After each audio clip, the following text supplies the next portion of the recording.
안녕하세요. 책 넘어 사는 이야기 한민입니다. 요즘 말 때문에 난감지경 자주 봅니다.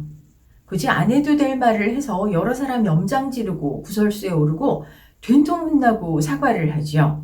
그런데 이 말실수라는 게 엎질러진 물 같아서 수습이 쉽지가 않습니다. 더 큰 문제는 말에는 전염성이 있다는 겁니다. 이 궤변을 늘어놓거나 무례하게 굴고 또 남 탓을 하는 말이 난무하면 멀쩡하게 말하던 사람도 어느 순간부터 고약하게 말하기 시작합니다. 점점 더 서로를 불신하고 미워하는 사회가 온다는 거죠. 코로나로 가뜩이나 힘든 상황인데 이렇게 말로 서로를 찔러대면 얼마나 더 힘들어지겠어요.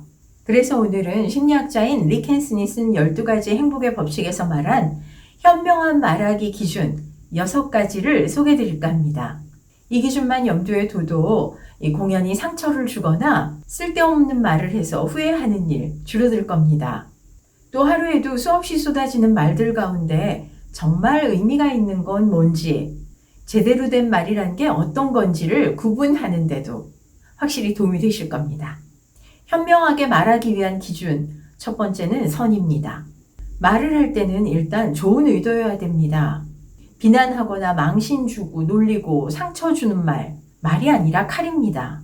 열대 두드려 맞는 것보다 날카로운 말 한마디에 찔린 상처가 더 깊고 오래가죠. 언젠가부터 이 상대를 비하하고 무안 주는 일, 아무렇지도 않은 것처럼 웃고 넘기는 사회가 됐는데요. 이거 정말 뭔가 잘못된 겁니다. 염려스러운 일이죠. 내가 좀 더 멋져 보이려고 분위기를 즐겁게 만들기 위해서 좀 튀어보려고 정의로워 보이려고 이런 의도에 다른 사람이 상처를 입는다면 이건 결코 선의가 아니겠죠. 두 번째 기준은 진실입니다. 모든 걸 다 말할 필요는 없겠지만 말하는 것만큼은 명확하고 정직해야 됩니다. 요즘 거짓말하면 금방 드러나죠. 검색 한두 번만 해봐도 이 참인지 거짓인지 다 알 수 있습니다. 디지털 시대의 대표 특성, 투명성과 진정성입니다. 언제 어디서든 자기가 한 말이 빙 돌아와서 자기를 칠 수 있죠. 당연히 거짓말하지 않아야 됩니다. 말수가 너무 많아져도 이 실수할 확률 높아지겠죠.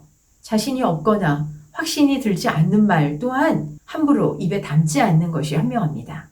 현명한 말하기 기준, 세 번째는 이로움입니다. 선의하고도 연결이 되는데요. 의도뿐만 아니라 결과도 좋아야 한다는 겁니다. 정보를 얻든 위로가 되든 즐거움을 주든 행복해지든 간에 긍정적인 의미가 있어야 현명한 말하기가 되겠죠. 제자 중에 어머니한테 상처받은 친구가 있습니다. 취업해서 1년 동안 돈을 모아서 멋있는 코트를 사드렸는데 화를 내시더래요. 네가 정신이 있어 없어? 몇 푼이나 번다고 이런 걸 사? 나 이런 거 안 입어도 돼. 가 당장 물러. 너무 속상하고 서운했대요. 저래도 그랬을 것 같아요. 어머니 알뜰한 마음이나 염려하는 마음은 알겠지만 고맙다. 근데 이거 너무 부담스럽다. 다음부터는 우리 작은 걸로 하자. 이렇게 말씀해 주셨으면 더 좋았을 겁니다.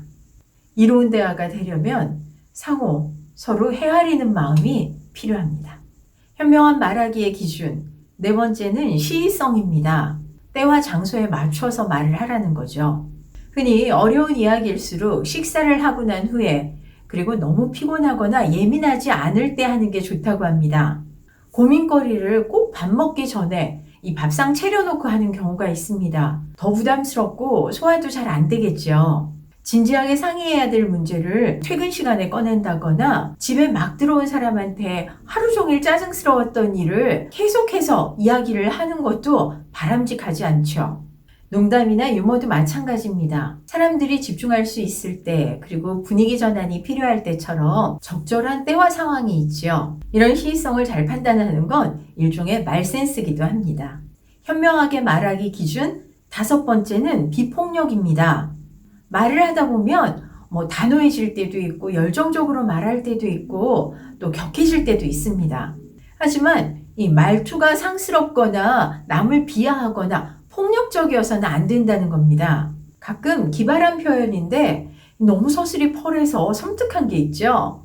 또 애매하면서도 듣기에 참 편치 않은 말도 적지 않습니다.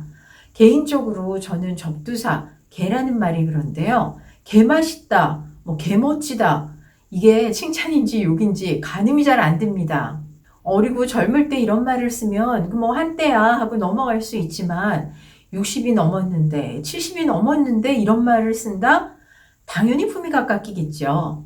말의 속성 중에 하나가 부메랑처럼 이 빙 돌아서 자신에게 날아오는 겁니다.